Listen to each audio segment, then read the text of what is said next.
ഇപ്പോൾ നേരത്തെ നമ്മൾ സൂചിപ്പിച്ചതുപോലെ തന്നെ ഈ ഹിജാബ് വിവാദവുമായി ബന്ധപ്പെട്ട് കൂടുതൽ വിവരങ്ങൾ പങ്കുവയ്ക്കാനും വിശദീകരണം നൽകാനും വിദ്യാഭ്യാസ മന്ത്രി തന്നെ നമുക്കൊപ്പം ചേരുന്നുണ്ട്. വി അരുണിനോടൊപ്പം മന്ത്രി വി ശിവൻകുട്ടി ചേരുകയാണ് തത്സമയം. അരുണിലേക്ക്.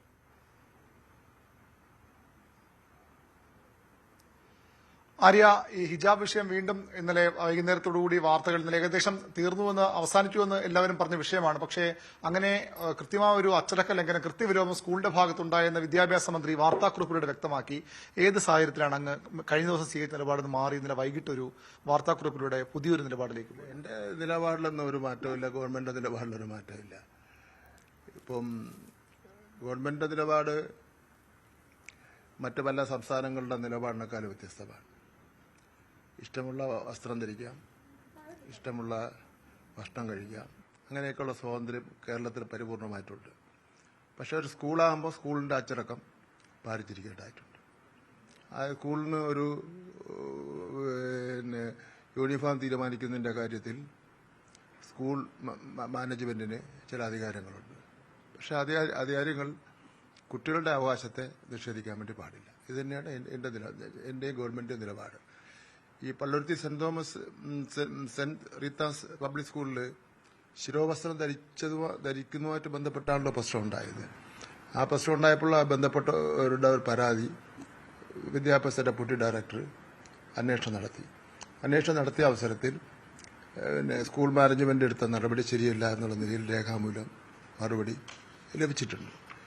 അപ്പോൾ അതിന് മറുപടി ലഭിച്ചതിന്റെ അടിസ്ഥാനത്തിൽ മാനേജ്മെന്റിന് ഒരു കത്ത് വിദ്യാഭ്യാസ ഡെപ്യൂട്ടി ഡയറക്ടർ നൽകിയിട്ടുണ്ട്. ഗവൺമെന്റ് കൊടുത്തിട്ടുള്ള ഡയറക്ഷൻ പ്രശ്നം പിന്നെ ശാന്തമായ രീതിയിൽ പിന്നെ ഇരു കൂട്ടർക്കും ബോധ്യപ്പെടുന്ന രൂപത്തിൽ വഷളാവാതെ പരിഹാരം കാണണമെന്നുള്ളതാണ് ഗവൺമെന്റ് കൊടുത്തിട്ടുള്ള ഡയറക്ഷൻ. അപ്പോൾ മാനേജ്മെന്റിന് ഡെപ്യൂട്ടി ഡയറക്ടർ കൊടുത്തിട്ടുള്ള നിർദ്ദേശം എന്ന് പറഞ്ഞാൽ ഇത് ശിരോവസ്ത്രം ധരിക്കുന്നതുമായിട്ട് ബന്ധപ്പെട്ടാണല്ലോ പ്രശ്നം ഉണ്ടായത്. അപ്പോൾ ഒരു കുട്ടി അങ്ങനെ വന്ന് പരാതി നൽകി അവർ പിൻവലിച്ചു, ശരി തന്നെയാണ്. പക്ഷേ ആ കുട്ടിക്ക് നിർബന്ധമുണ്ടെങ്കിൽ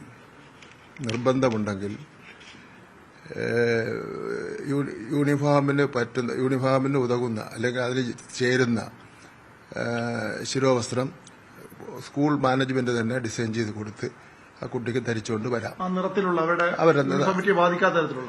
അവരുടെ യൂണിഫോമിനെ ബാധിക്കാത്ത രൂപത്തിൽ കൊടുക്കാം. അപ്പോൾ വിശ്വാസം നഷ്ടപ്പെടില്ല, വിശ്വാസത്തിന് കളങ്കം ഉണ്ടാവില്ല. യൂണിഫോമിന്റെ കാര്യത്തിലും ഒരു തീരുമാനം ഉണ്ടാവും. അതാണ് നമ്മൾ കൊടുത്തിട്ടുള്ള നിർദ്ദേശം. അതല്ല ഇനിയിപ്പോ ആ കുട്ടിക്ക് പത്രങ്ങൾ ഞാൻ വായിച്ച് മനസ്സിലാക്കിയത്തോളം കുട്ടിയുടെ രക്ഷകർത്താക്കൾക്ക് ഇപ്പം പ്രശ്നമില്ല എന്ന് പറയാം. പ്രശ്നമല്ല, ഇവിടെ വെച്ച് അവസാനിപ്പിക്കട്ടെ പ്രശ്നം. അത് കൂടുതൽ ചർച്ച ചെയ്ത് വഷളാക്കി മുന്നോട്ട് കൊണ്ടുപോകേണ്ട ഒരു കാര്യവും ഗവൺമെന്റിനെ സംബന്ധിച്ചിടത്തോളം ഗവൺമെന്റിൽ പിടിവാശിയൊന്നുമില്ല. ഗവൺമെന്റിന് പിടിവാശിയില്ല. ഗവൺമെന്റിന് വിദ്യാഭ്യാസ അവകാശ നിയമങ്ങളും ഇന്ത്യൻ ഭരണഘടനയിൽ കുട്ടികൾക്ക് വേണ്ടി പറയുന്ന കാര്യങ്ങളും ദേശീയ വിദ്യാഭ്യാസ നയത്തിൽ പറയുന്ന കാര്യങ്ങളും അത് ഏത് സാഹചര്യത്തിലാണ് നടപ്പിലാക്കിയാലേ മതിയാവും.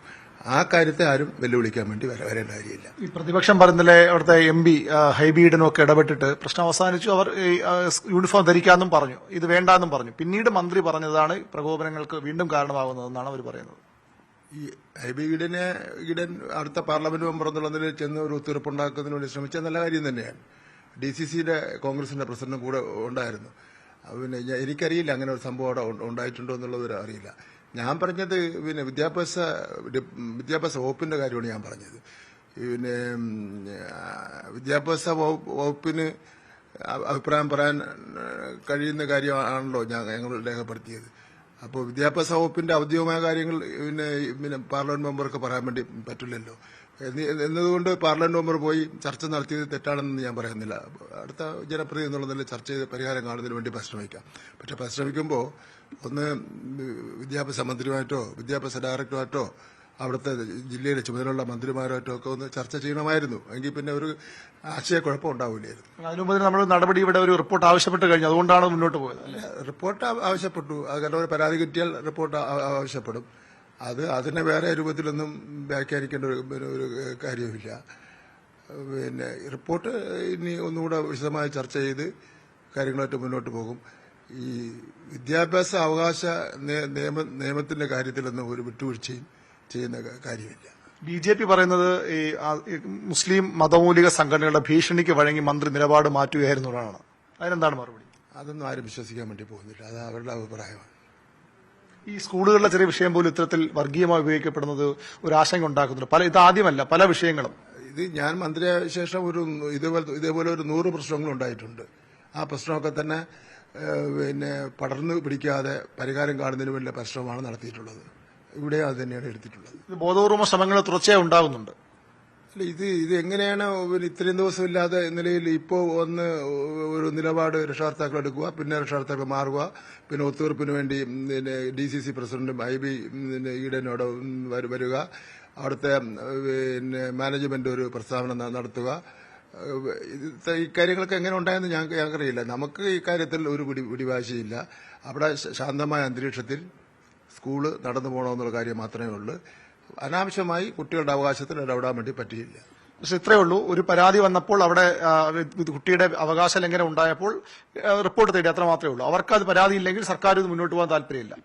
ഇതൊരു അവകാശ ലംഘനത്തിന്റെ പ്രശ്നം മാത്രമല്ല, കൂടുതൽ മറ്റു പ്രദേശത്തിൽ കൂടി പടർന്ന് പിടിച്ച് കൂടുതൽ വഷളാവാൻ സാധ്യതയുള്ള ഒരു ഇഷ്യൂ ആയതുകൊണ്ട് ഇടപെട്ടെന്ന് മാത്രമേ ഉള്ളൂ.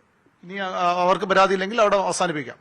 അവർക്ക് പരാതി ഇല്ലെങ്കിൽ അവിടെ അവസാനിപ്പിക്കാം. മേലിൽ ഇത്തരം കാര്യങ്ങൾ അവർ ആവർത്തിക്കാൻ പാടില്ല. അതിന് വളരെ കൃത്യമായ നിലപാട് തന്നെയാണ് വിദ്യാഭ്യാസ മന്ത്രി വി ശിവൻകുട്ടിയുടെ ഭാഗത്തുനിന്നുണ്ടാകുന്നത്. സ്വാഭാവികമായും ഒരു വിദ്യാർത്ഥിയുടെ അവകാശം, അത് മതപരമായ സ്വാതന്ത്ര്യം, അതുപോലെ തന്നെ വിദ്യാഭ്യാസ അവകാശ നിയമത്തിൽ ലംഘനമൊക്കെ ഉണ്ടായപ്പോൾ സർക്കാർ സ്വാഭാവികമായി ഇടപെട്ട് റിപ്പോർട്ട് തേടി. പക്ഷേ അവർക്ക് പരാതിയില്ലെങ്കിൽ ആ വിഷയം അവസാനിപ്പിക്കാം. ഇത്തരം പ്രശ്നങ്ങൾ വർഗീയമായി മുന്നോട്ട് കൊണ്ടുപോകുന്ന തടയണം തന്നെയാണ് മന്ത്രി പറയുന്നത്. ഏതായാലും ഇതോടുകൂടി വിവാദം അവസാനിപ്പിക്കുന്ന പ്രതീക്ഷ കൂടിയാണ് അദ്ദേഹം മുന്നോട്ട് വയ്ക്കുന്നത്. യെസ്, വി അരുണിനൊപ്പം വിദ്യാഭ്യാസ വകുപ്പ് മന്ത്രി വി ശിവൻകുട്ടിയാണ് തത്സമയം ചേർന്നത്. അരുൺ സൂചിപ്പിച്ചതുപോലെ തന്നെ അദ്ദേഹം നിലപാട്, നയം വ്യക്തമാക്കുകയായിരുന്നു. ഈ പ്രശ്നം കൂടുതൽ വഷളാക്കാനല്ല സർക്കാരോ വിദ്യാഭ്യാസ വകുപ്പോ ശ്രമിക്കുന്നത്. അത് രമ്യമായി പരിഹരിക്കപ്പെട്ടിട്ടുണ്ടെങ്കിൽ അത് ആ തരത്തിൽ തന്നെ മുന്നോട്ട് പൊക്കോട്ടെ.